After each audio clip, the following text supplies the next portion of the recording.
తిరుమలలో ఈరోజు మరోసారి శ్రీవారి ఆలయంపై నుంచి విమానం వెళ్లింది. అతి తక్కువ ఎత్తులో ఆలయ గోపురంపై విమానం వెళ్లటంతో భక్తులు ఆశ్చర్యపోతున్నారు. శ్రీవారి ఆలయంపై ఎటువంటి రాకపోకలు సాగకూడదని ఆగమ నిబంధనలు చెబుతున్నప్పటికీ తరచూ శ్రీవారి ఆలయంపై నుంచి విమానాలు వెళ్తున్నాయి.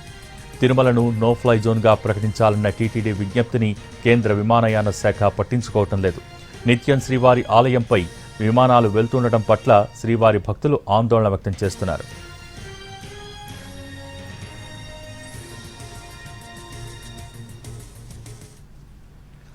తిరుమలలో ఈరోజు మరోసారి శ్రీవారి ఆలయంపై నుంచి విమానం వెళ్లింది. అతి తక్కువ ఎత్తులో ఆలయ గోపురంపై విమానం వెళ్లడంతో భక్తులు ఆశ్చర్యపోతున్నారు. దీనికి సంబంధించి మోర్ అప్డేట్స్ మా ప్రతినిధి మోహన్ ప్రసాద్ తిరుమల నుంచి అందించేందుకు సిద్ధంగా ఉన్నారు. మోహన్ ప్రసాద్, భోగి తిరుమలలో తరచుగా ఆగమ శాస్త్ర ఉల్లంఘన అయితే జరుగుతుంది. శ్రీవారు సాక్షాత్తు వైకుంఠం నుంచి ఇలవైకుంఠంగా బాసిల్లుతున్నటువంటి తిరుమల క్షేత్రంలో స్వయంభూవై వెలసినారని చెప్పి ఇక్కడ ఉన్నటువంటి చారిత్రక నేపథ్యం. మరోవైపు స్వామివారు వెలసి ఉన్నటువంటి ఆనంద నిలయం కూడా వైకుంఠం నుంచి వచ్చినటువంటి క్రీడాది పర్వతంగా భావిస్తారు. దీంతో ఆనంద నిలయానికి ఎంతో ప్రాశస్త్యం ఉంది.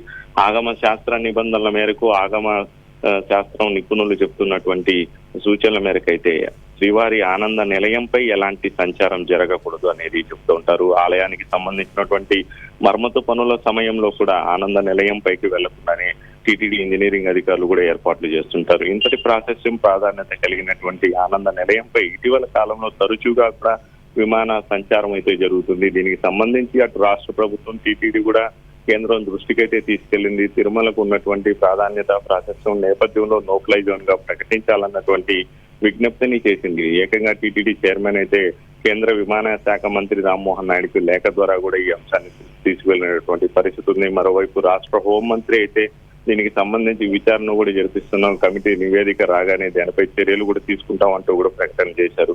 ఇలాంటి పరిస్థితుల నేపథ్యంలో అంటే గత 15 రోజులుగా అయితే తిరుమలపై విమాన సంచారం ఎక్కువగా ఉందని చెప్పుకోవచ్చు. ఉదయం 6:30 గంటల నుంచి కూడా మధ్యాహ్నం సమయం వరకు కూడా తరచూ విమానాలు వెళ్తున్నాయి. ఇవాళ రోజైతే స్వామివారి ఆనంద నిలయానికి సమీప ప్రాంతం నుంచి విమానం వెళ్లినటువంటి దృశ్యం అక్కడ ఉన్నటువంటి భక్తులను అయితే ఆవేదనకు గురి చేసింది.